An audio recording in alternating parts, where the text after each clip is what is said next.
you actually do need to be willing to let everything go in order to reconcile and figure out who you are according to God's purpose. Because the money that you're making right now is in vain. It's for your purpose. It's for you. It's never going to lead you to a point of true happiness and true joy. So Mm-hmm. if we don't structure our faith and family first, we're just playing games.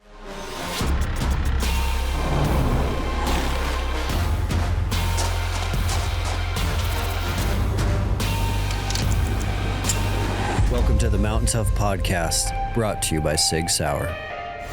What is up, everyone? Welcome back to the Mountain Tough Podcast. I am Dustin Diefenderfer, host and CEO, and I'm so glad that you are here. We love seeing you come back to these episodes week after week, and it is our goal every single episode to bring you an inspiring guest that helps you level up that mindset, that mental toughness, that mental fitness, adding tools to that toolbox so that you can live this abundant life. Thanks for making us one of the top mindset podcasts in the country.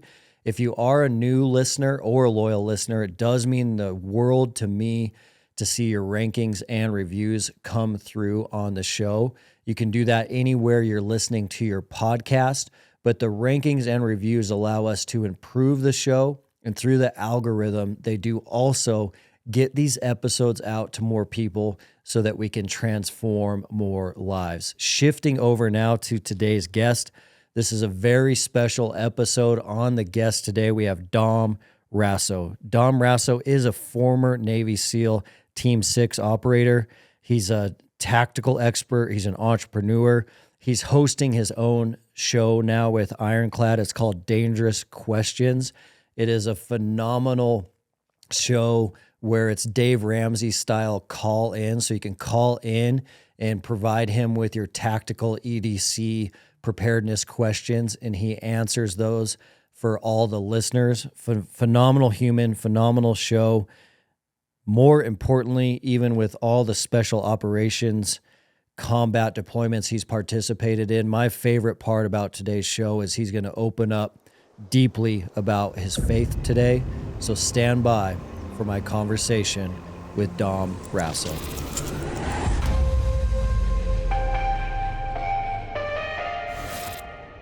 A lot of these issues that we're running into across the board right now are 99% tied back to the household and the American man or any family focusing on that household and protecting that household can alleviate a lot of these issues that we're trying to chase down. And that goes across the board from spiritual darkness in your household at the deepest level, all the way to, are you paying attention at home? Are you engaged at home?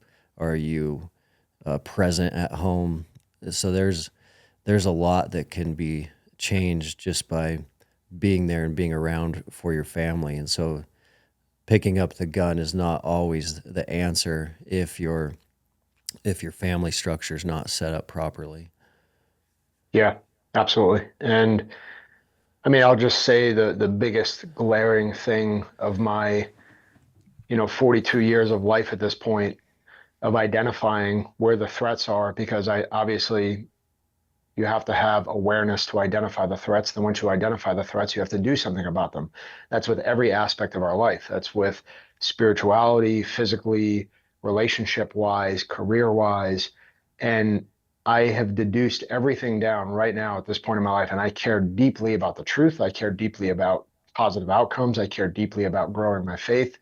I care deeply about loving everyone possible unconditionally. And with all those things being said, the biggest threat that I see today is an attack on fatherhood. Hmm. It's not any surprise to some people to say that. And I don't know, I'm not on media much. I'm very much a man of action behind the scenes, especially today, like more than ever. Every second of my day is full of something, and it's usually serving my family or whoever's in front of me in any way possible. And with seeing these things, I don't know if that's the consensus right now. Is that an overt consensus that men are confronting to see that fatherhood is under attack. So whether you're a son or a daughter or a father, if you're blessed enough to have the ability to steward children in this life, and you're a husband and you are trying to become a father, then the odds are against you more than any other thing in the entire world. That is just a fact. And so if we don't confront the threat and we don't identify it and say it out loud, then we're just going to keep going on about our business. We're going to be distracted with the world. We're going to go, we're going to live our career. We're going to high five our children. We're going to sort of have a good relationship with our wives. And we're just going to do that monotony until we leave the earth. And really, we're just kind of playing the game that the world has presented to us without really having a lasting effect. Mm-hmm. And one thing I've realized, it's kind of like, do I pick the gun up or do I go sit down with my 3-year-old and work on his spelling, right? And really, at the end of the day, we have to confront those two things in the state of where we're at and the effect that it's going to have. But this is a long play. I said it right when I started to defend the Second Amendment. When I got out of the military, I was like, whoa, this is crazy. What's going on? The Second Amendment's under attack? Why? But I realized that no piece of paper, no one person, no single action was going to change the course of what people thought or understood about the Second Amendment. I realized that this was a 30 to 45 year game with educating our children, because they have to be the ones to be like, oh, wait a minute, this actually is really important because my parents made me realize this truth. Well, even further than that, with spiritual fatherhood in the church, the element of fatherhood, it's an eternal goal. We are going to leave at some point. Life is short, but how are we perpetuating this eternal goal of realizing that fatherhood's under attack? If you cut fatherhood down, then everything else underneath it falls apart and implodes everything, and you can't hold up. The fatherhood in the church needs to transcend to the fatherhood in the home. We are running a domestic church that needs to be able to give our children the education, faith, and hope and love that they need to be able to be raised into good humans to go out and serve the world, right? And if we don't have that, it just is self-destructive with everything the world's feeding us. So again, this is like real-time prayer that I'm going through. I mean, I've even said this to men that I meet with on a weekly basis. I do a Bible study. I was like, I need to go in the wilderness about this and pray, because there's something very deep going on right now with us having to stand in that breach and realize that we have got to confront this threat. And it's so much harder to do than picking up a gun and going to grab a guy out of the house. I mean, that's easy, honestly. Like, show me where to go and give me the right gear and cool, I'll do it. But what's really, really, really challenging is to be a great father, to become a great father, and to raise our children. Because the other element to this, and again, I don't want to take all the air here on this subject, but the other element to this is that we in our generation weren't raised to understand what this even means. We've been so distracted since the 60s and the 70s, and when we got handed it. We were not set up for success here. And we're seeing a rise in the men that are confronting this issue, and I think in different ways are taking responsibility for it. But it's got to be in a very radical manner. I mean, this has to be a complete life change. I mean, if anybody hears this, they have to recognize in themselves, this isn't just something that you tweak a little bit. You don't just say, I'm going to make a small change as a dad today. I'm going to spend another hour with my kids this week. You have to be completely willing to lay down your life for this, to get it right for your children and serve your family in a way.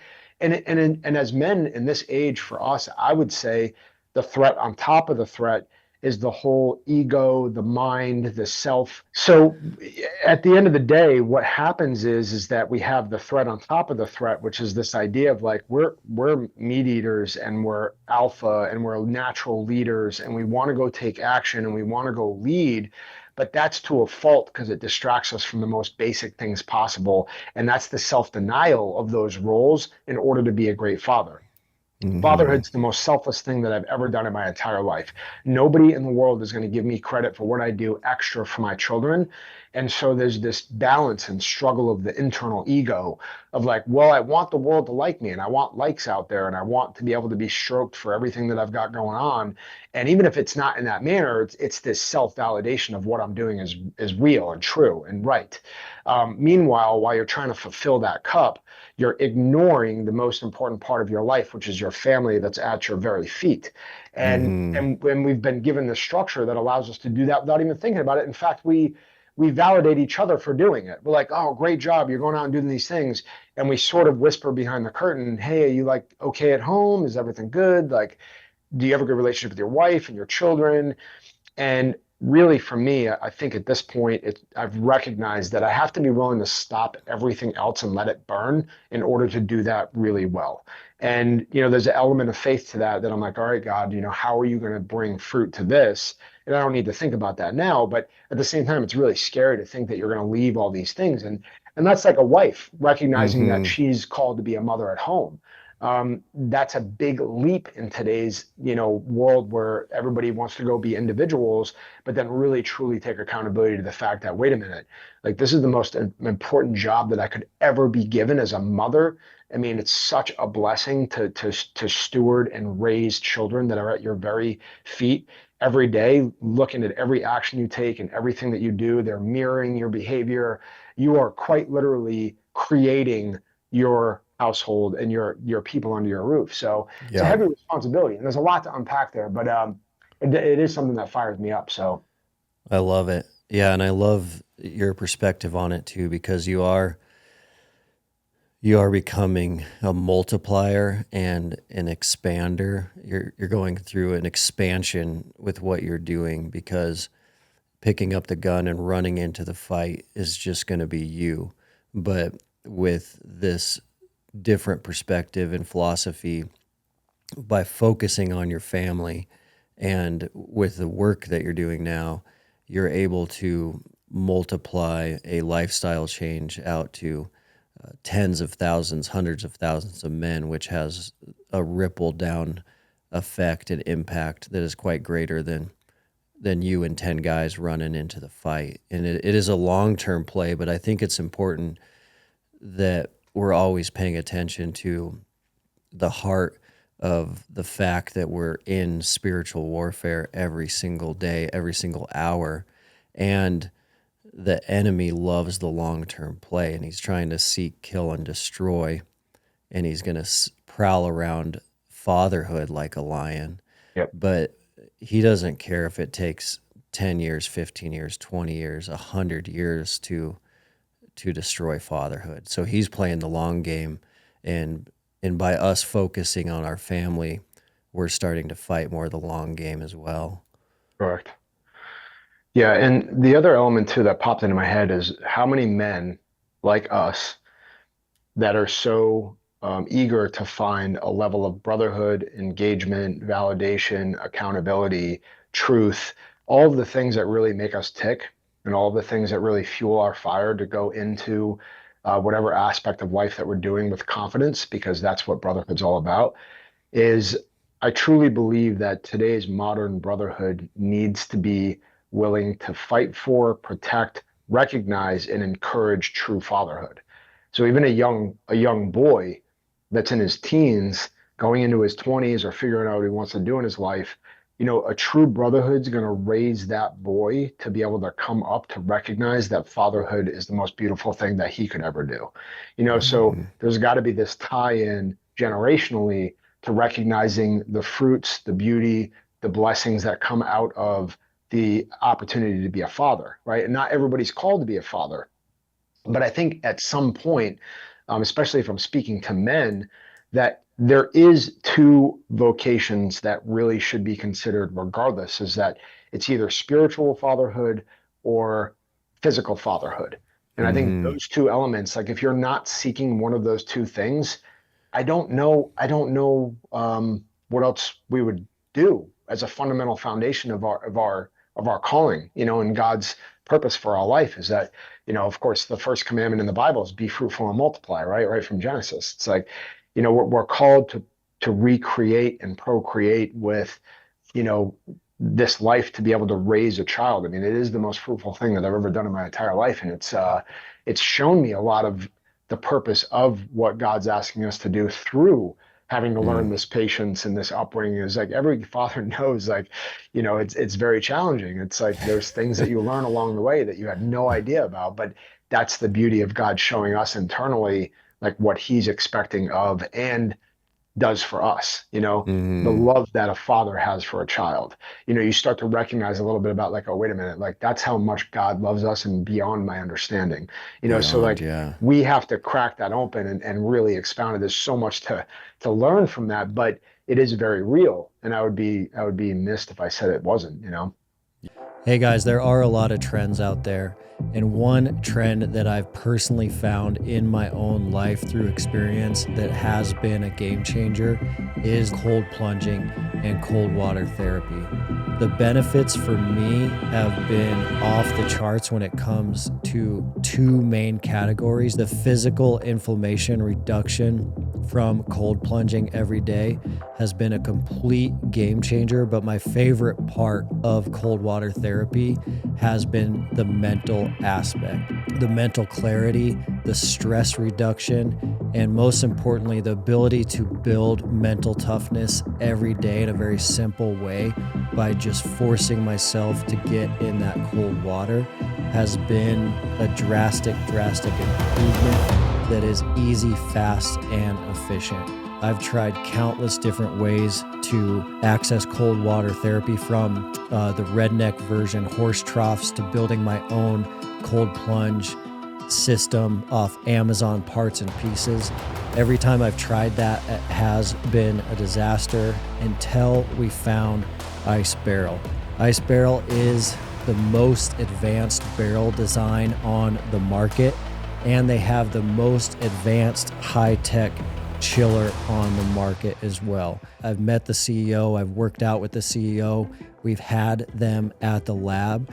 They're a great team, American-made manufacturing, and we're proud to announce that you can now access a discount on Ice Barrel products. All you need to do as a podcast listener is use the code MOUNTAINTOUGH. That's going to get you 15% off all Ice Barrels except the chiller.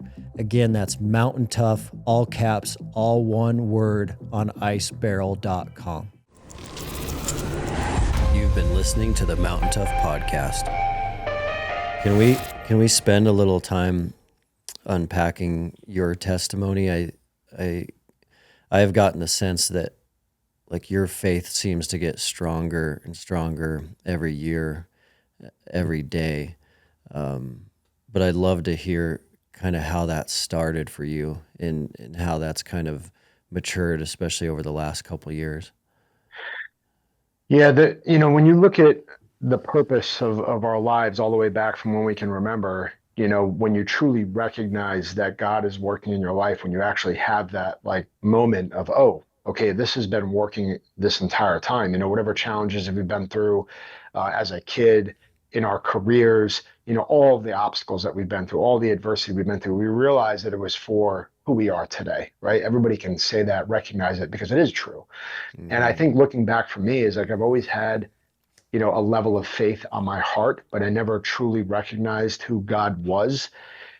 And you have an idea, you have like a rough concept. Everybody has this rough concept, but it's kind of like me being Catholic. When I go out there and I really pour my heart out into my faith, I recognize these other elements of our faith, but I'm always kind of interested in why people don't ever commit wholeheartedly, because they have an idea of what they think it is, but then they don't ever commit. They don't have, there's something about it that keeps them from fully experiencing the beauty that comes from any of these decisions. It could be a career or something else, but we have a commitment problem essentially. But I never committed.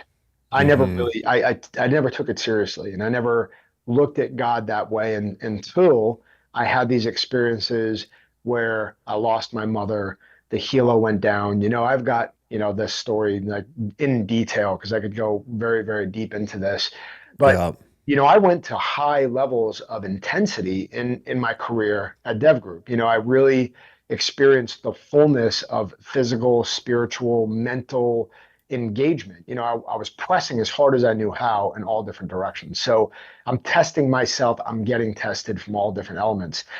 One of the moments that I speak of often is when I was home taking care of my mother, not on deployment with those guys that were overseas. We were spread out all over the place. And I try to tell people like two troopers over here, I would have been in another troop. And Mm-hmm. I was home though, taking care of my mom. And so when the helo went down, eventually, I was in the team room while going back and forth with trying to,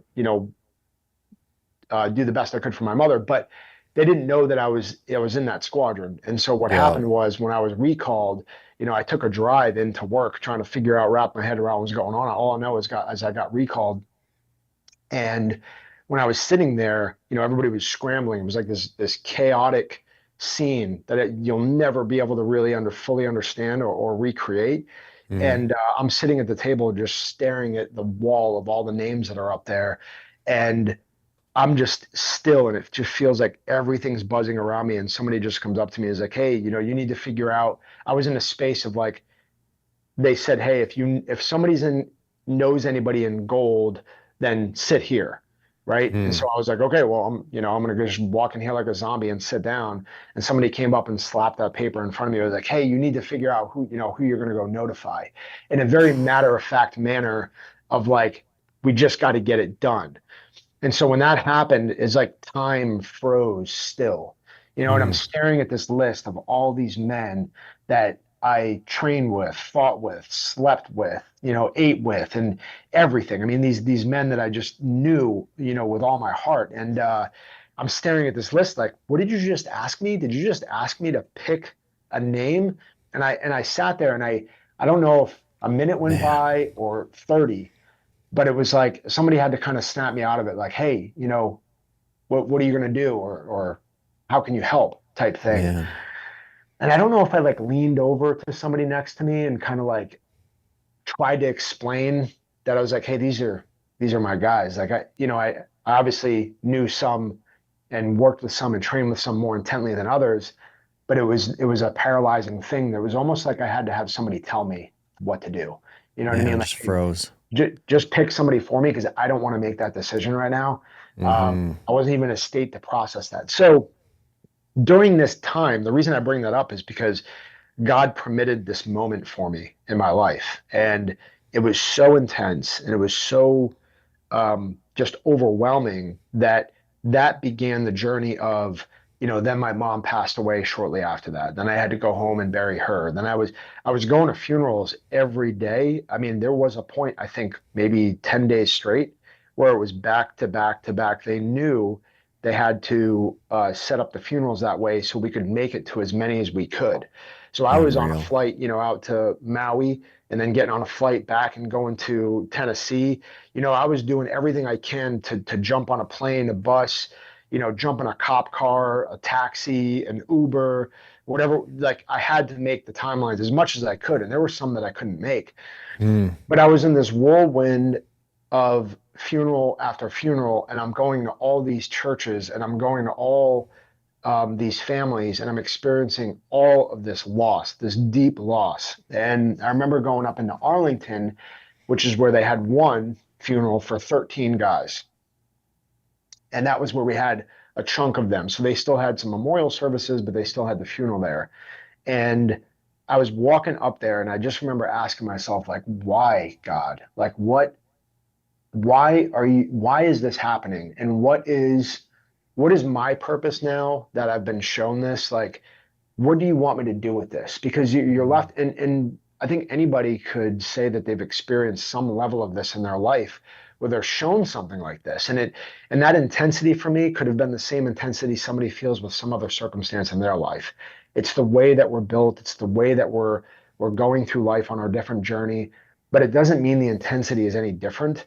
And it Mm-hmm. just was that moment for me to kind of look to the sky and be like, what do you want me to take away from this? What am I supposed to be doing to honor these guys' life, to understand our existence of what we're doing here? Because you question everything. Everything's in Mm-hmm. play at that point.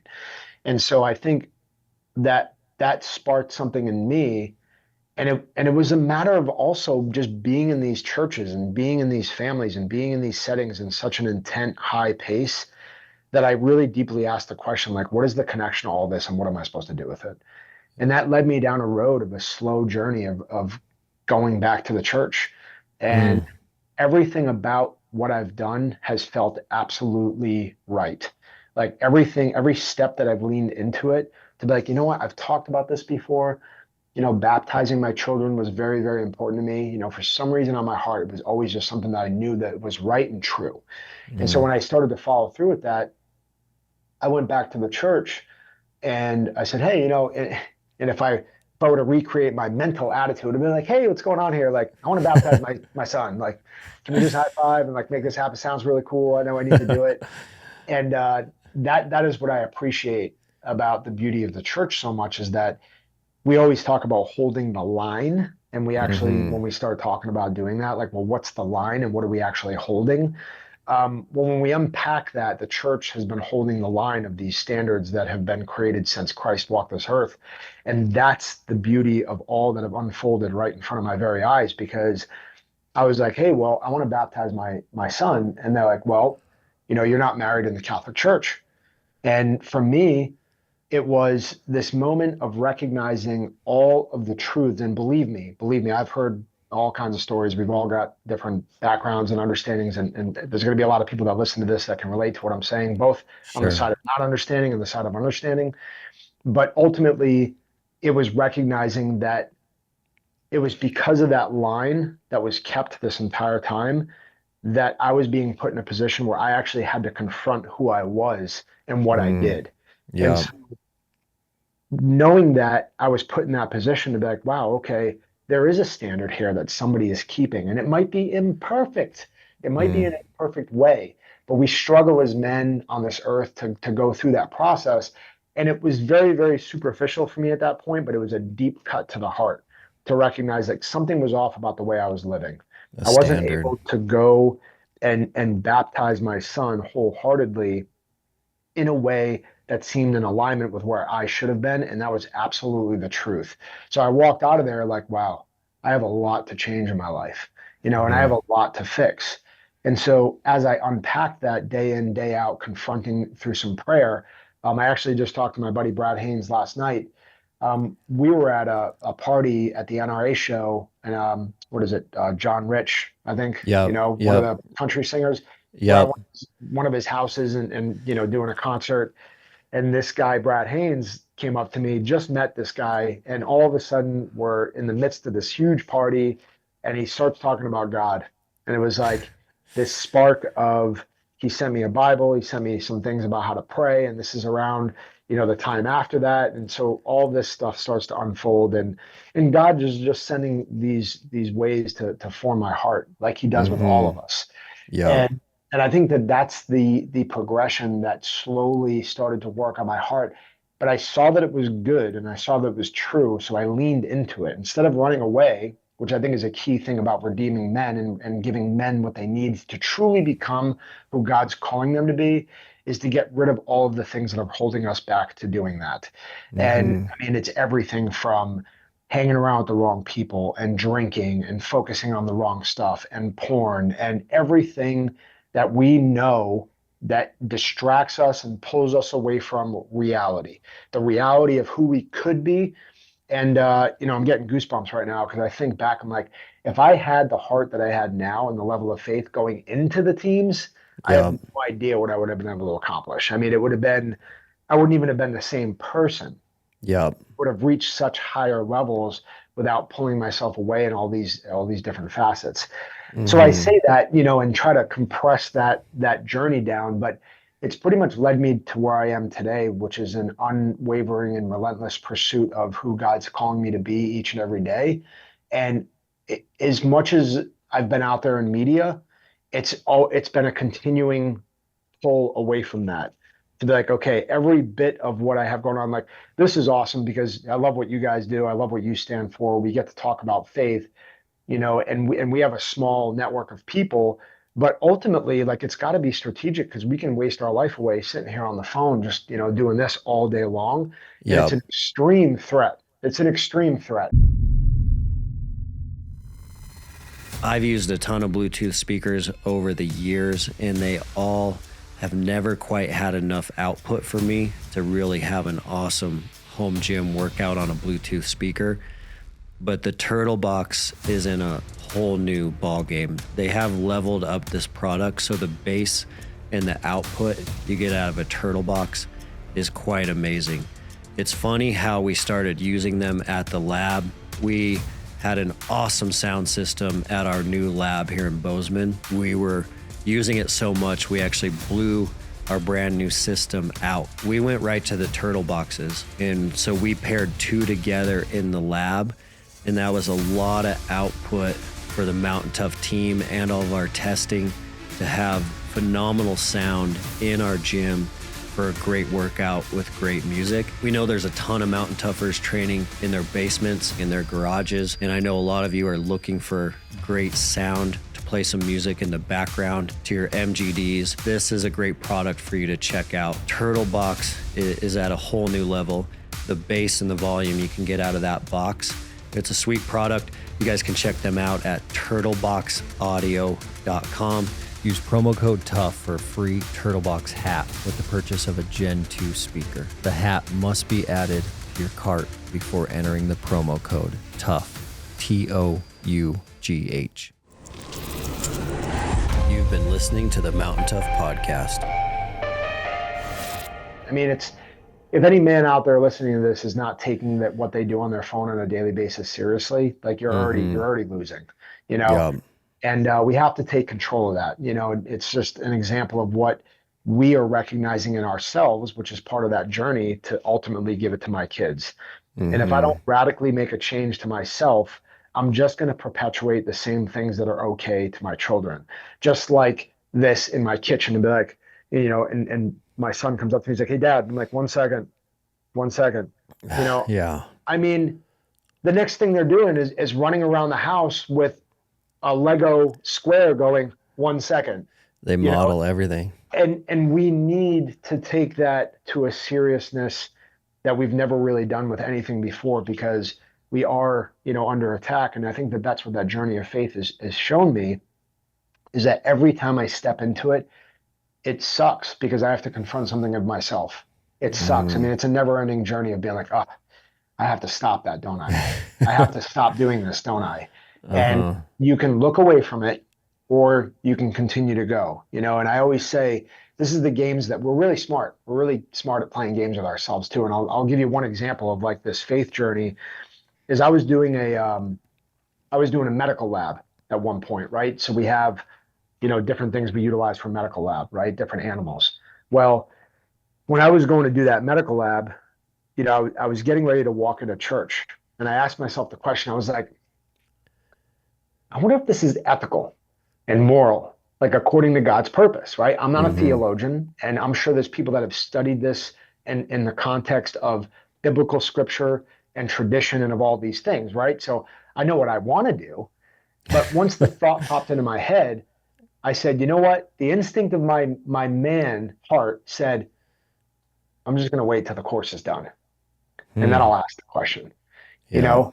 But then I caught myself, and this is the nature of our heart. This is the nature of forging and redeeming ourselves, is that I said, dang it, I can't just walk away. I said it and I thought it, and then now I have to do it. Conviction. So I was like, it was the moment of going into church being like, oh, I'll wait till it's over. You know, nobody will ever know. And I was like, nope, I got to turn right around. I was like, hey, Deacon, I was like, I got a question for you, right? And then I unpacked it. And then ultimately he's like, hey, I just went through a course about this. Let me explain it to you. And it was like, perfect. God put me here for a reason, but he also tested me to see if I was going to turn away from what had come onto my heart. And this is how the Holy Spirit works in everybody's life, is that this truth gets confronted, and then we either turn away or we don't. And the forging of a man is leaning into that, okay, I just got to do it and take action. I have to listen. I can't run away from it. It means I might have to change and confront something really difficult. It might mean loss of money, loss of friendship, loss of status, loss of health. I mean, you name it, right? That you have to be willing to give it up. And that's part of denying ourselves for the greater good. And I think that that's the essence of what I've recognized in my faith, is that it's a journey of that all the way till we die. And I'm going to screw it up all the way till I'm sitting in a coffin, but I'm going to try. So I think that's really important for listeners to know, is that it's been a lot of small transitions to looking at you today versus versus that year of Extortion 17 when you started digging into this faith, and it wasn't like a black and white on and off life change. These Right. things are slowly chipped at you. You're slowly chipping away. You're slowly forging. You're slowly getting that conviction and then changing, conviction and then changing, repenting. Because I imagine even like those first couple years pursuing this road, there was still probably like a lot of alcohol. You were still kind of going through different seasons of figuring all this out. Yeah, absolutely. I mean, that's the forging process. Is the exciting thing, I think, for me now is that I'm like, man, where I've come in the last 5 years, like I don't even know what God's going to do in the next 5 years, So that's exciting as you start to really confront these things and change, because when you don't change, when you don't choose to lean into these things, whether it's alcohol, drugs, whatever, vice, whatever thing is keeping you enslaved to this world, ultimately you recognize that there's something else that you have to confront at some point. It just gets more difficult to identify but there are big blocks that you can just start chopping down right away to be like, this is an easy identifier, but you have to confront it, and like you said, just because I started this journey and I felt it in my heart, we're in this for the long haul. God tests us and we're challenged along the way, for different reasons and for different purposes. That's why time sometimes is so difficult to wrap our head around. Like the idea of time, like look what we've done up to this point. Now, what are we supposed to do with what's left? Even though I don't know what's left. That is the challenge of identifying and kind of reducing down to the fact that, man, this needs to be effective. I mean, I just told my wife last night, I was like, I might only be here for another year. Like this might only go, something might happen. I mean, we lose friends all the time. We have no idea. There has to be this confrontation of being prepared, right? And preparing ourselves for, eternity. Hey guys, I want to let you know about Jace Medical. I know a lot of Mountain Tough customers, a lot of Mountain Tough community members, those listening to this podcast are going on big hunts, massive expeditions all over the world. We love seeing that, and we love that you already know that you have to train physically for these trips.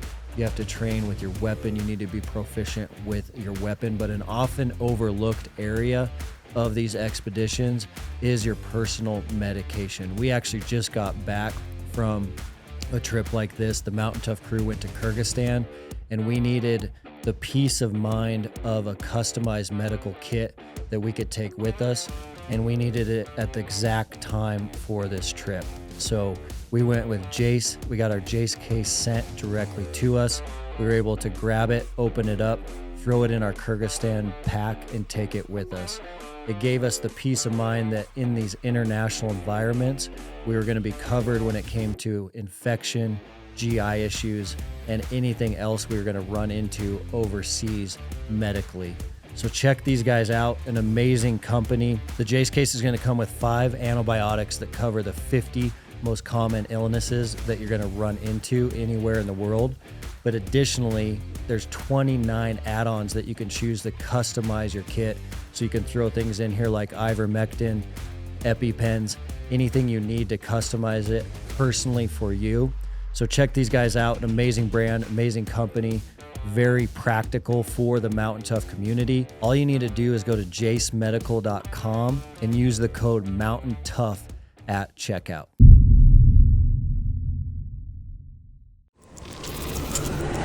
You've been listening to the Mountain Tough podcast. And I wanted to hear from you what that looks like in your life now. So, now current state. How have you structured your life around these biblical principles? So I was curious around like the men you have around you, the kind of brotherhoods you're putting in place, guys calling you out on stuff, you calling them out on stuff so that you're sharpening each other. I assume that is going on, and then also kind of how you've structured fatherhood around biblical principles. And then I think it even connects right down to the preparedness work that you're doing through your companies and through your brands. But I think that is helpful for a lot of men in terms of thinking about, all right, I'm ready to take some action. I'm ready to make some change. What does structuring our life look like around some biblical principles? So I had a conversation with my team probably, I would say 3 to 4 months ago at this point, and I've run a business for years at this point now, and I've always had a team. I've always had people, coming in and out of the business and working on Dynamis and Crush Everything. And, when you're paying people to be employed, to take an action for what you have going on, right? We're all involved in some way, shape, or form of that element.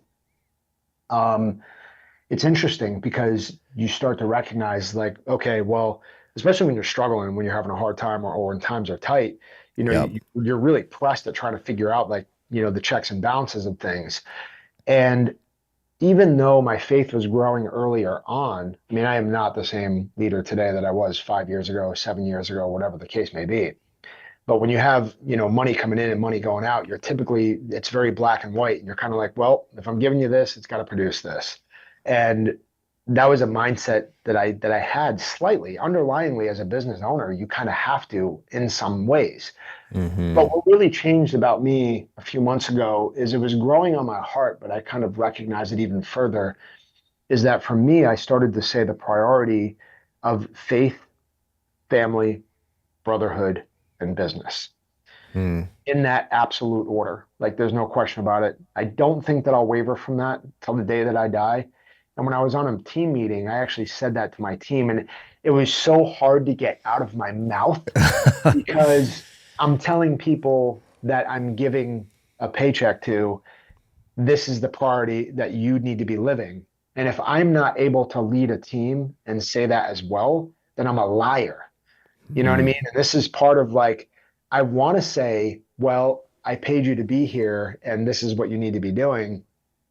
But if faith is really more important than what we're doing on the phone call, and I'm truly telling you that your children and your relationships in your life and your faith in God and your brotherhood are more important, I need to be willing to let all of this burn, to let you get that right. And there's still so much work to do on that for me. But Yeah. to me, I think it's important from a standpoint of really living our lives. I mean, I've talked to a lot of guys about this because we've structured this corporate idea of kind of coming in 9 to 5. I know a lot of guys that think like me and are very entrepreneurial. They don't think like that. It's not a 9 to 5 thing. It's like you've got a vision and you execute, right? And whatever Yep. you do to execute is what you do. Yep. Uh, but the 9 to 5 is such a new concept within the last 100 years that we got stuck in this mode.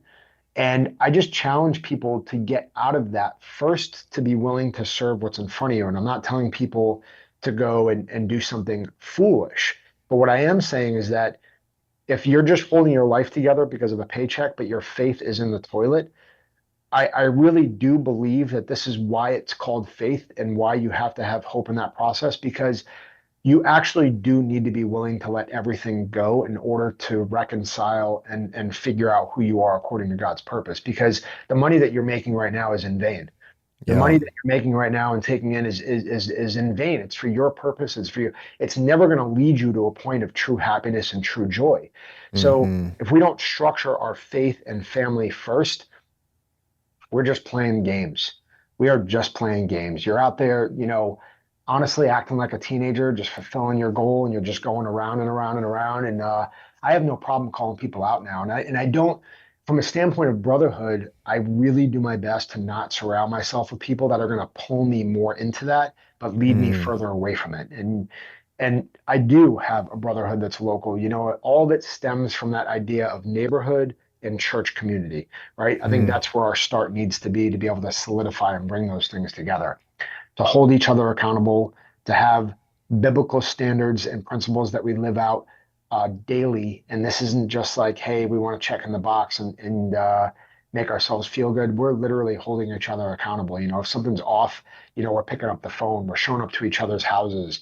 It's like, is the guy that I call a brother do I trust him if I died today to walk into my house and help lead my children?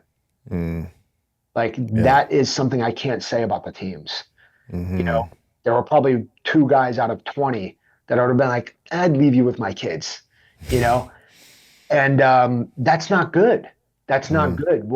What we need to recognize in ourselves is that if biblical brotherhood is principled by faith, family, brotherhood, and business, and we recognize the hierarchy of our lives according to God's will and our purpose, and our elements protect, nurture, encourage fatherhood and protect fatherhood, then we're going to start to see things be structured around that and cause beauty, right? I should be able, mm, if you're a great father and we're brothers and you walk into my house and you see me doing something with my kids that you're like, hey, like that's not in alignment with a Christ-like value that we've discussed, you yeah. know, well, what are we going to do? We're going to pull each other aside and say, hey, what can we do to work through that? Hey guys, I did want to interrupt for a quick minute right here and let you know about some supplements I've been taking. I did shy away from supplements for a long time. I was always cautious about what they were made out of, where they were from, and who the team was behind the brands. But over the last couple of years, I've got to meet the team at Mountain Ops from top to bottom, and they are an amazing group of humans. I've got to know the CEO, Trevor Farnes, really well, and he is a mission-focused individual that cares about humans living a better quality of life so that they can have that abundant life. So over the last couple of years, he has helped me add some things that have changed the game for me. One of those things that I've added is creatine from Mountain Ops.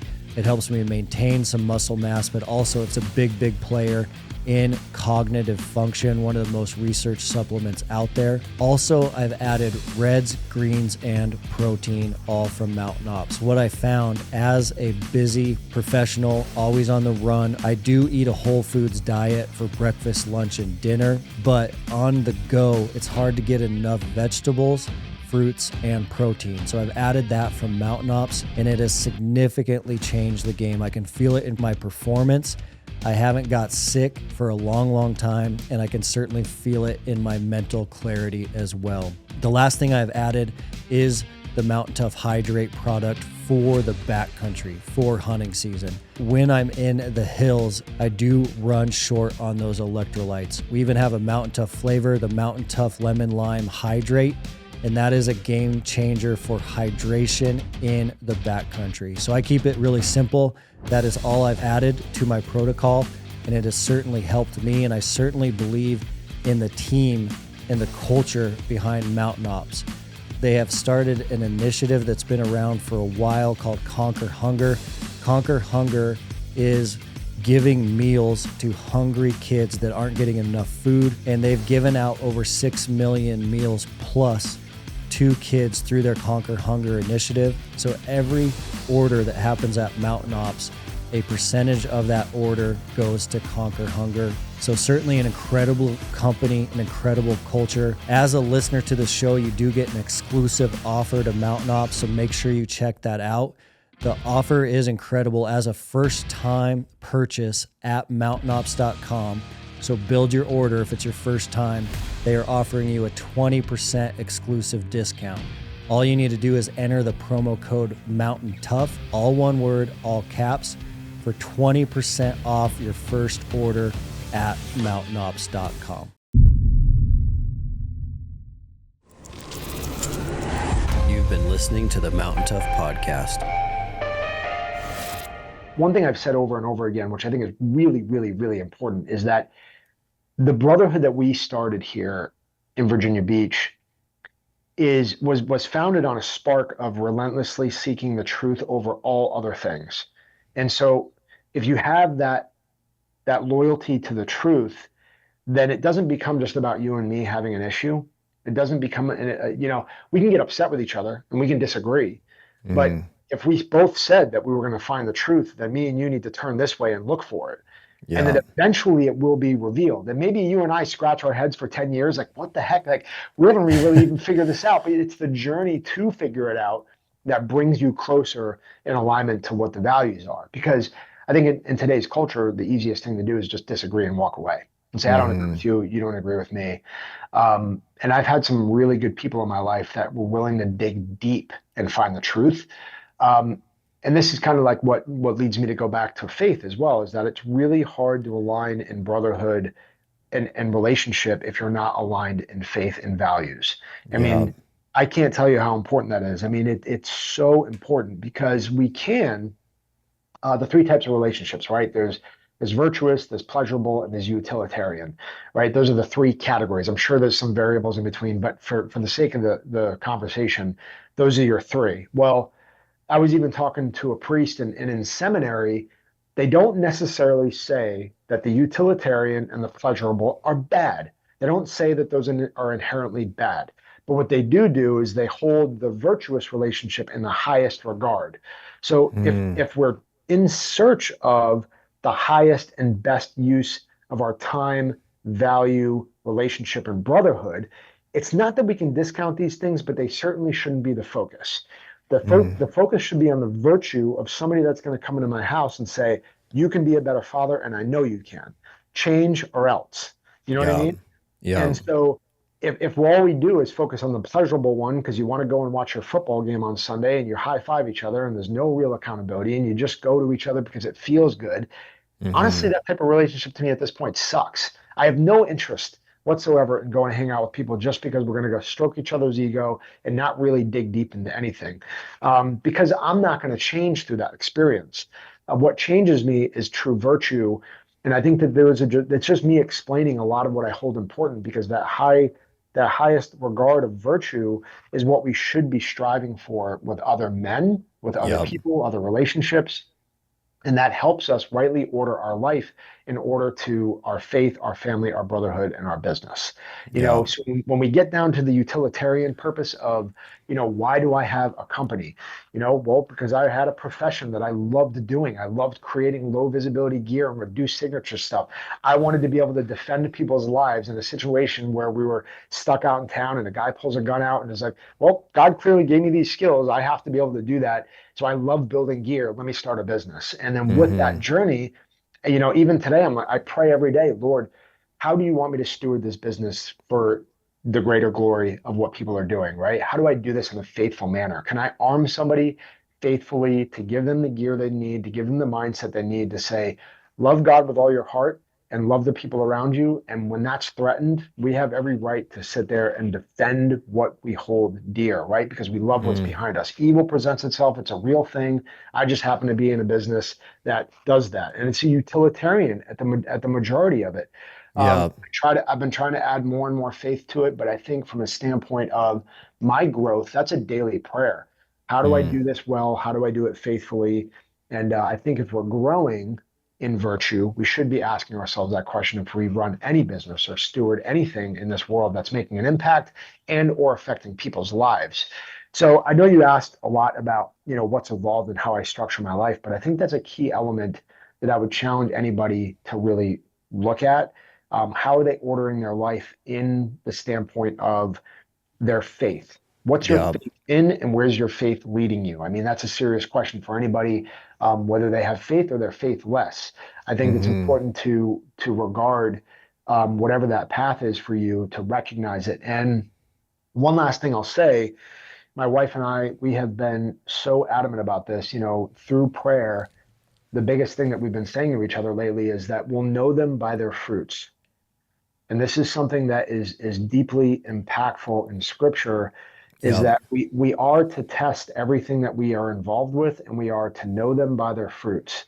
Mm-hmm. So if you visualize your life going in a certain direction or going somewhere, I hope that you can visualize the fruits of what you're following and who you're hanging out with and what you're involved in, and that the fruits that it's producing is what you envision to be good and useful and right for you as you evolve. I mean, that is a standard that I think her and I have both recognized that we have to pay attention to this, and you can't look away from something that is producing beautiful fruit and according to God's plan, and you Yep. have people, love people unconditionally and help others and serve others and pour themselves out and deny themselves. I mean, that's where we want to be. Are we going to trip over ourselves and screw it up every day? 100%. But Yep. I certainly think we need to try.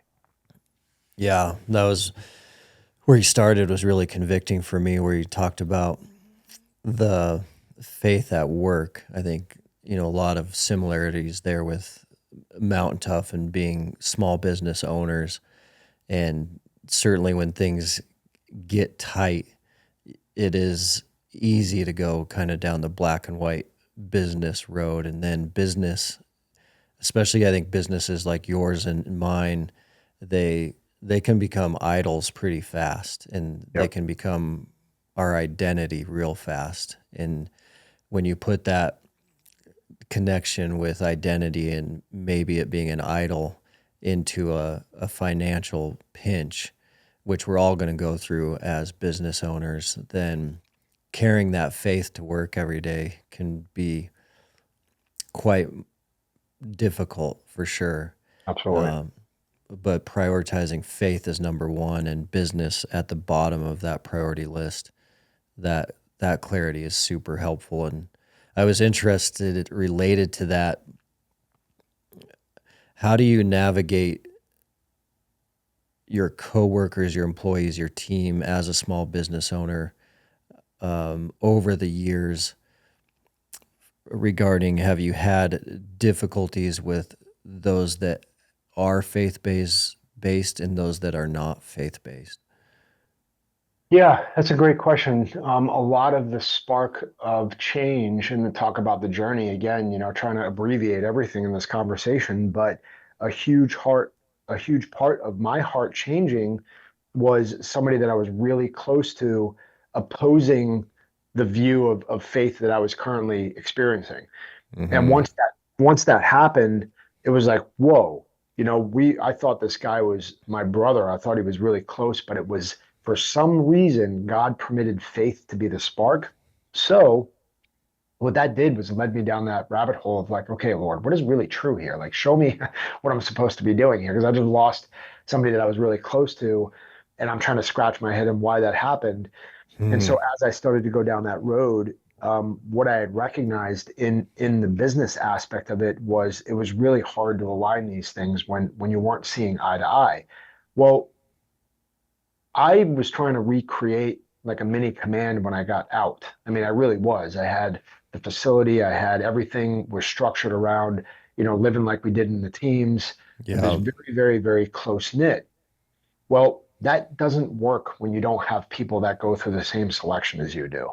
And it works in the teams and it works in these niche units because you're filtered through all the way to get to the X. Mm-hmm. And you've got to do that. And that's why elements and units work so well because of the nature of the training that we go through. And I tried to Selection. recreate that without doing that.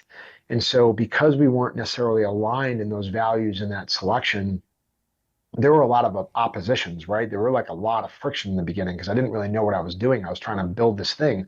So along the way, I recognized that I had to be a lot more clear about what was expected because here's the thing. I mean, we have trades, right? Like say a videographer right now, like I'm looking for a videographer in Virginia Beach. Mm-hmm. The videographer is going to have a specific set of skills and trade knowledge, right? And he actively wants to go use his skills to go and provide for his family. That's something that he's pretty clear about. Like, I have a set of skills, I love filming, and I need to bit X, gain X amount of dollars to bring home to my family to pay my mortgage. Okay, that's a utilitarian purpose, right? Mm. Well, utilitarian wise, like I would love to have somebody that I work with that's a videographer that's sitting here in Virginia Beach working with me and we can high five and it's a utilitarian purpose. I will tell you, it's gotten a lot harder to do that with just being utilitarian because I want to have a deeper conversation with everybody that I engage with. I don't Mm. want it to just be structured and high five. But I also, as stewarding a business, have understood that I also want to serve other people in ways that helps improve their lives. So I want to be able to add value to them as well. So if they see something as valuable, and they want to do something and they're engaged and excited about it, well, that's also an opportunity to talk about faith at every opportunity that God presents, right? Yeah. So there's a mixture of both, and I think that being faithful about who gets put into your life and who you bring into your life is an important conversation. And I would just say now that I do things from a standpoint of making sure that they are happening at a high functioning rate, having high standards, having high values. There's no secret here. Like everybody knows that I'm, extremely faithful. So Mhm. that's part of it. Like if they're going to come Yeah. on board, they already know who they're getting. It's not like I'm not really going to bring somebody on that's like, well, what is this again? And recognize my faith and be like, all right, I'm out of here. They So know now. I think Yeah. that's also important to recognize is like I'm very unabashedly like, look, you're going to see me talk about my faith. I'm going to live out my faith, and I'm probably going to pull you along with me. And if you're Hmm. okay with that, then let's go. Yeah. So that's kind of where I am today, and the Lord keeps working on my heart with that too. And I don't have it right, but I certainly, when given the opportunity, because when you're working with somebody and there's a transaction there, that is a big responsibility. It's a huge responsibility because somebody's life is dependent on that interaction. And I think that we need to take that really seriously. And I will be honest with you, I'm not taking it as seriously as I absolutely believe that I should. And that means I need to grow. That means I need to get better. That mean I need to steward, lead as a servant leader to the best of my Mm. ability. And that's a work in progress. So I think Yeah. as I continue to journey down that road of trying to figure out how to run a somewhat secular business into more of a faithful, well operating business. I think that's just a journey that I'm continuing to, pray on daily. So hopefully Yeah. that answers a little bit of your question. Mountain Tough is the fitness app trusted by the dedicated. Mountain Tough ethos is backed by we've always wanted to be the best in the world at helping our customers become more mentally tough. So inside the Mountain Tough app, you're not only going to find all of our physical training programs, but you're going to find additional training as well so that you can stay sharp physically, mentally, spiritually, and nutritionally. The Mountain Tough app also allows you to train no matter where you are, anytime, anywhere. Additionally, the Mountain Tough app is going to have programs from beginners all the way up to elite athletes. And all of our programming is structured in a way that you can start with no gear at body weight, and you can go all the way up to programming that is full gear.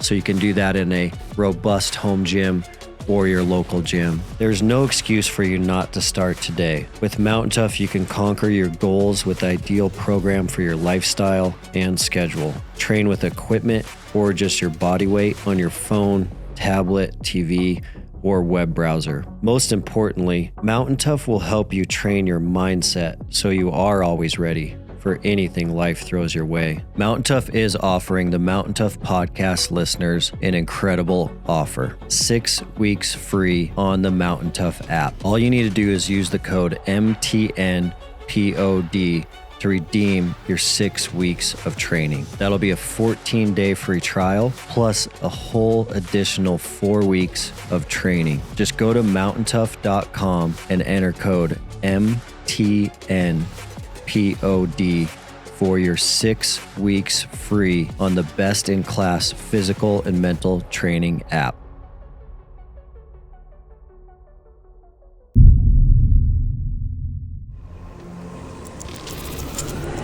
You've been listening to the Mountain Tough podcast. It's easy to not realize how big that is every single day. They got families to feed, and they got missions and dreams that they're pursuing, and under the stress of the day to day, we can forget that sometimes.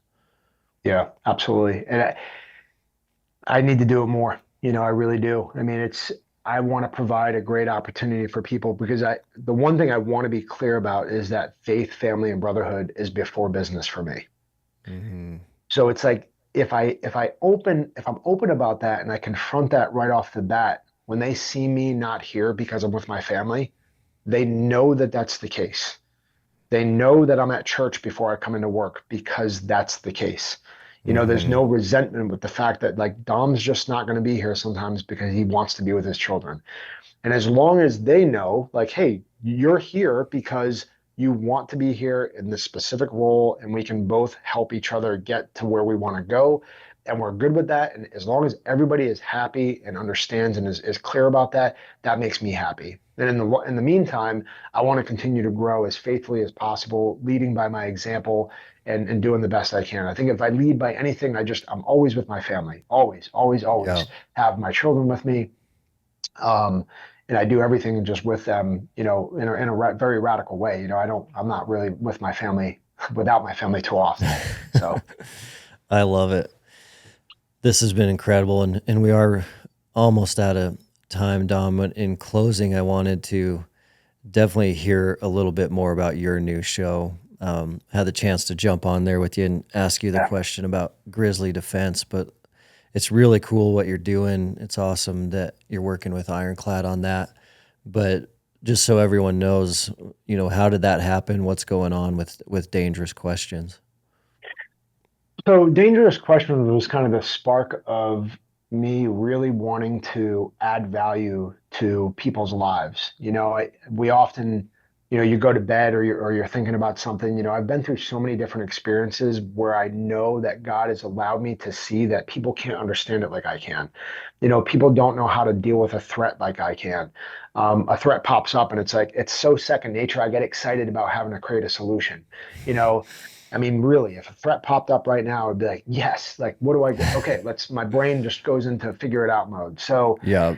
I know that there's an element, it's kind of like writing a book, people want to get stuff out there before they're dead, because like really what good is it if you take it to the grave? And I think for me, it's a little bit of that where I just want to be able to provide something for people to take home, to take away from. Maybe it's this one instance or episode that they're going to hear one thing I said that when a threat pops up and presents itself in their life, they're like, you know what? I thought about that already because I visualized it because Dom said it on this episode. And really, Yeah. that Dangerous Questions was about. And it's an evolving show. That's the great thing about Ironclad is like we're constantly talking about like what do we do to make it better? People were calling and asking all kinds of questions, faith-based, medical-based, threat-based, raising your children. So we kind of left Mm-hmm. it open to be like, where's the best value for people? How are they gonna really receive this and take it away? And I just am willing to answer whatever gets put on the screen. I'm just like, hey, bring it, like whatever you Yeah. ask. I'm not gonna have all the answers. And I think part of me too is also thinking, we all have subject matter experts that we rely on. It could be faith, tactical wise, gear wise. You pick up the phone, you're like, hey, bro, I need to ask you a question about this. Yeah. I think having experts come in on the show is going to be important too, because it's like when I reach a roadblock, like somebody asked me a question about like chemical warfare, and I'm like, Yeah.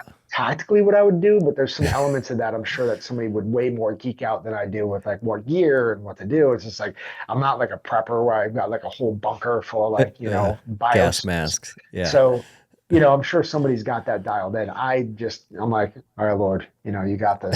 And we're gonna go into the fight, and I'm gonna do everything I can. But ultimately, I think that the show is based off of just bringing as much value as we can to people in a way that allows them to see and understand breakdowns of threats in a more intimate way so that they can take value. I always encourage people to take notes, write this stuff down. I'm breaking it down in a way that I'm looking at what's going on in the street, and they're very Mm-hmm. real scenarios and they happen every single day. Me and you are probably going to end up in one of them before we die, right? And Mm-hmm. it's just a matter of time. People are getting more risky. Threats are increasing worldwide. They're changing and morphing in different ways. And so it's just good to lean into that. And that's my way of taking that to the average person and citizen to be able to give them something to go off of when it hits the fan. Nice. Yeah, I love it so much. I saw right when it came out, and I thought of there's been that show historically for a long time with Dave Ramsey, where listeners could call in with Yes. with their finance questions, That's and it's it. And all we yeah. we actually talked about that before the show because I was like, Uh, and I was like, why don't we have people calling in? I keep telling yeah. them it's hard to sync up the phone calls, I guess, but tell Ironclad, tell Jeremy, say, hey, let people call because I think that would be great to have people on the line. Yeah. Not everybody wants to get on a video. You know what I mean? Video is tough to get everybody to do, but I think people are a lot more comfortable calling. But I was Mm-hmm. like, send it, turn the line on, let them ask a question. I don't care. Yeah. I love it because it's just like that. It's like people calling into Ramsey, but instead of finance and 401k questions. It's EDC and preparedness. It's awesome. Yes, 100%. Like I want people to call in. So hopefully we start doing that soon. And that's part of the evolution of the show. You know, we just want to be engaging because you can sit there and listen to Dave Ramsey all day long, right? Like, oh, this is a scenario I can sort of relate to, you know? Yeah. Oh yeah. That's this with the tactical side of things is like, how do we just bring value, you know, unabashedly be like, wait, you're carrying like that? Like, what are you doing? Like, no, you got to take this, change it around, get out of the car this way. And, you know, it's hard sitting in a chair talking about some of this stuff because I'm kind of like, all right, I want to get up and move and show somebody and do a demo. But for what it is, I think it is adding a lot of impact. People are really, you know, receiving it well. So it's been good. I love it. Yeah, that's awesome. And it's a cool part of God's story too. I mean, God's taking some amazing skills you learned through a previous career and applying them to multiply out to more people. It's awesome. I will be honest though, you know, I get done with the show and I'm like, man, I got to talk about faith more, you know. I pray before every episode, you know, I pray before I film, but there is something on my heart right now that's like, where is God asking me to be? Because I do think things like this where men are listening, because there are so many men that are seeking something. We all know that. It's an open conversation. I think most men understand that everybody's leaning into. You got Exodus 90, you got all these other things that are kind of gaining popularity because it's a true and beautiful thing for men to continue to grow in their lives. So there is something like that I want to be involved with. And I've had conversations with all kinds of people. I mean, you know, people that, you know, are making a lot of impact right now have called me up, say, hey, let's do something together. And I'm just not there yet. I don't know what it is, but I'm being patient. But I think God will open the door when the timing is right. And then in the meantime, I'm just going to be raising my family and raising good human beings and serving my wife and taking care of my community as best as I can. Love it. Well, appreciate you, man. Thanks for coming on and appreciate what you're doing. Love what you stand for and everything that you're doing to help men spiritually, preparedness wise. You're definitely, you know, changing the fabric of this country by being a good father. It's what we all need to be focusing on right now, and really appreciate you. Yeah, man. Amen. Thanks for everything. I love that hat, by the way. Crushing you. Yeah, I mean, keep up the great work. I mean, you know, making a difference every day, just one person at a time, and that's what our calling is right now. So continue to be a great father yourself, and you know, I'm sure we'll be talking soon anyway. So God bless you and your mission. I'll be praying for you. Thanks, man. God bless. You too.